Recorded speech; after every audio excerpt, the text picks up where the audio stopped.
इतनी मच्छर में तो मुश्किल से नींद आया। पता नहीं दरवाजे पे कौन है।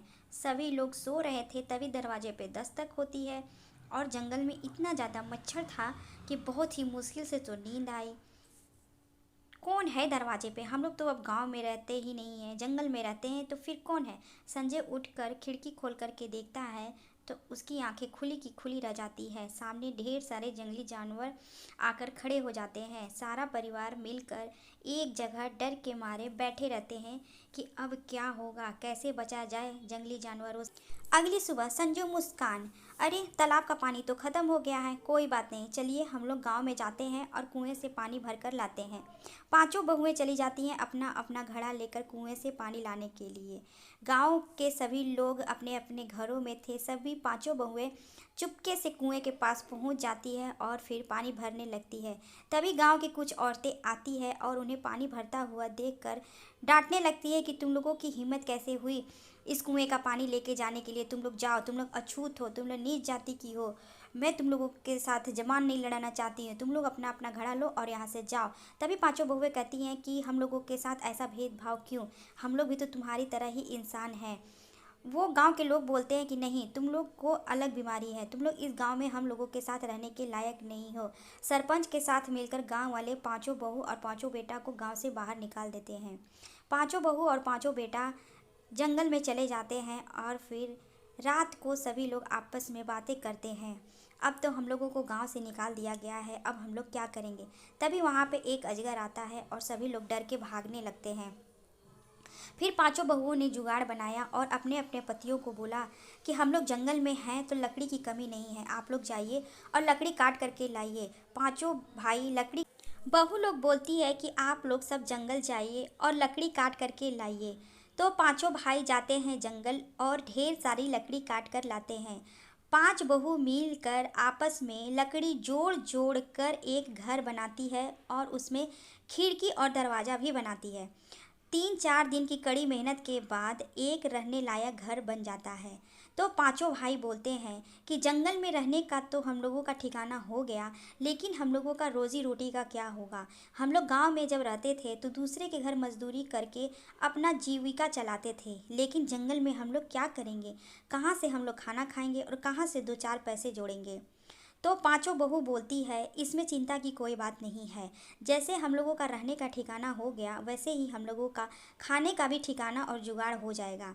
तो पांचों बहू बोलती है आप लोग सब जाइए जंगल और लकड़ी लेकर के आइए। तो पांचों बेटा लकड़ी लेकर के आते हैं। तो पांचों बहू मिलकर चूल्हा और लकड़ी का बेड बना देती है। तो पांचों भाई मिलकर वो चूल्हा और बेड लेकर गांव गांव में जाते हैं और उसे बेचते हैं।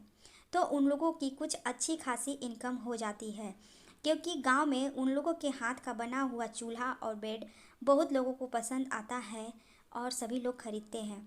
ऐसे ही भाई लोग लकड़ी लाने लगे और बहू लोग उससे कुछ न कुछ बनाने लगी।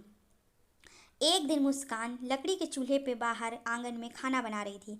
तभी अचानक एक जानवर आता है। वो लकड़ी जलती हुई लकड़ी निकालती है और जानवर की ओर करती है तो जानवर डर के भाग जाता है। जब सभी लोग रात को सो रहे थे और इतना ज़्यादा मच्छर था कि सोना भी मुश्किल हो रहा था, तभी दरवाजे पे दस्तक होती है। तो संजय उठता है और बोलता है हम लोगों तो रहते हैं जंगल में, फिर इतनी रात को कौन आया है और दरवाजे पे दस्तक दे रहा है। तो उसकी पत्नी बोलती है कि आप उठकर देखिए खिड़की से है कौन। जब संजय खिड़की से बाहर देखता है तो उसकी आंखें खुली की खुली रह जाती है, क्योंकि घर के आगे ढेर सारे जंगली जानवर रहते हैं। सभी लोग डर के मारे आपस में बैठकर बात विमर्श करने लगते हैं कि अब इस जानवरों से कैसे बचा जाए। लेकिन खुश खबर ये होता है कि सुबह होती है और सूरज की रोशनी में सारे जानवर इधर उधर भाग जाते हैं। अब इन लोगों का दिन तो धीरे धीरे कटने लगता है। खाना बनाने के लिए सब्जी नहीं था। तो पांचों बहू के पास जो भी थोड़े बहुत पैसे थे सब इकट्ठा करती है और अपने पति को शहर में भेजकर कुछ सब्जी के बीज मंगाती है। घर के आगे जो खुला ज़मीन था उसी पे उन लोग मेहनत करके सब्जी उगाते हैं। धीरे धीरे वक्त बीतता है और उन लोगों का सब्जी तैयार हो जाता है। उसके बाद उन लोगों का खाना बनाना और खाना खाना आसान हो जाता है, क्योंकि सब्जी वो लोग खुद से उगाने लगते हैं। ऐसे करते करते धीरे धीरे दिन और रात होता है और उन लोगों का एक एक दिन बीतता जाता है। एक दिन मुस्कान और संजू दोनों गए थे जंगल में कुछ फल लेने के लिए। तभी अचानक झाड़ियों में कुछ हलचल होती है। तो वो झाड़ियाँ हटा के देखती है तो सामने दो शेर के बच्चे रहते हैं। तो सभी बहुएं डर जाती हैं और जंगल जाती है, छोटे छोटे पत्थर इकट्ठा करती है और उसे एक बड़े बड़े लकड़ी में बांध बांध कर अपना हथियार बना लेते हैं। घर के आगे आग जला देते हैं ताकि कोई जानवर उनके घर के पास न आ पाए। जंगली हाथी उन लोगों की तरफ अटैक करता है। तो पांचों भाई और पांचों बहुएं हाथ से बने हुए हथियार लेकर उस हाथी को भगा देते हैं। एक दिन एक बहू गई थी जंगल में और उसके पीछे पीछे दूसरी बहू भी चली जाती है। बोलती है, दीदी यहाँ से जल्दी चलो, अगर रात हो गई तो जानवर आ जाएंगे, फिर हम लोगों को खा जाएंगे।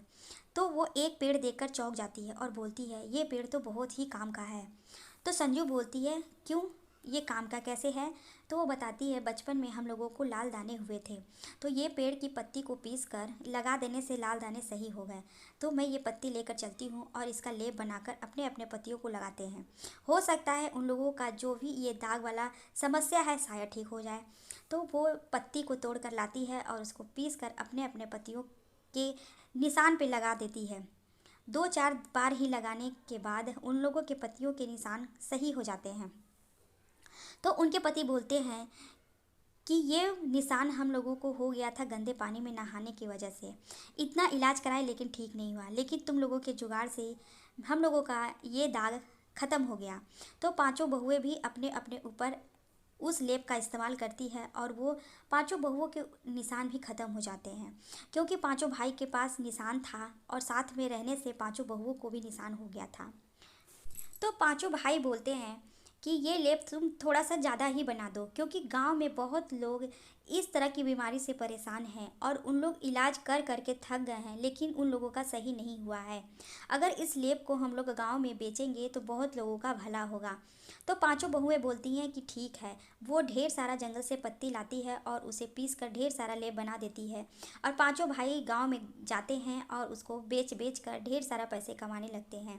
और उन लोगों की चर्चे इतने ज़्यादा होने लगती है कि गांव के लोग खुद ही जाते थे जंगल और जा कर के वो लेप खरीद करके लाते थे। धीरे धीरे करके ये बात पूरे जगह पे फैलने लगा। तो गांव का सरपंच और गांव के कुछ लोग उन पांचों भाई के पास आते हैं और बोलते हैं कि आप लोग मुझे माफ़ कर दीजिए, आप लोगों के दाग के वजह से हम लोग आप लोगों को गांव से निकाल दिए और आप लोग आपके यहाँ जंगल में रह रहे हैं, लेकिन आप लोगों की वजह से हमारे गांव का बहुत नाम हो रहा है कि आप लोग इतना अच्छा लेप बना रहे हैं कि उस लेप से बहुत लोगों का भला हो रहा है। तभी मुस्कान बोलती है कि मैं आपको लेप बना कर के दूंगी, लेकिन आप लोगों ने हम लोगों की कोई मदद नहीं की, लेकिन हम लोग आप लोगों का मदद करेंगे। तो मुखिया बोलता है कि बहू मुझे माफ़ कर दो, हम लोगों ने तुम लोगों के साथ बहुत गलत किया, अब तुम लोग चलो और हम लोगों के साथ गांव में रहो। तो बहुएं बोलती हैं कि मुखिया जी, हम लोगों को यहाँ रहने में कोई परेशानी नहीं है, बस थोड़ा सा डर है जंगली जानवरों का। तभी संजना बोलती है कि ठीक है, हम सभी लोग गांव में जाकर के रहेंगे, लेकिन हम लोग आप लोग के साथ नहीं रहेंगे। हम लोगों का घर गांव के किनारे था और रहेगा, हम लोग गांव के किनारे ही रहेंगे, लेकिन हम लोग इसी तरह से लेप बना बना करके बेचेंगे और सभी लोगों का भला करेंगे। तो मुखिया के साथ सभी गांव वाले बोलते हैं कि सही, ठीक है, जैसी आप लोगों की इच्छा, लेकिन आप लोग अब हम लोगों के साथ गांव में रहने के लिए चलिए। तो पांचों भाई और पांचों बहुएं गांव में आ जाती है रहने के लिए और फिर इसी तरह से लेप बना बना करके ज़्यादा मात्रा में गांव गांव बेच बेच कर उन लोग ढेर सारे पैसे कमाते हैं और अपना जीवन सुखमय जीने लगते हैं। आई होप आज की कहानी आप लोगों को अच्छी लगी होगी कि 5 बहुएं अपने जुगाड़ से जंगल में भी रहने का ठिकाना बनाया और गांव में भी अपना जीवन यापन अच्छी तरह से करने लगे। Thanks for watching my video.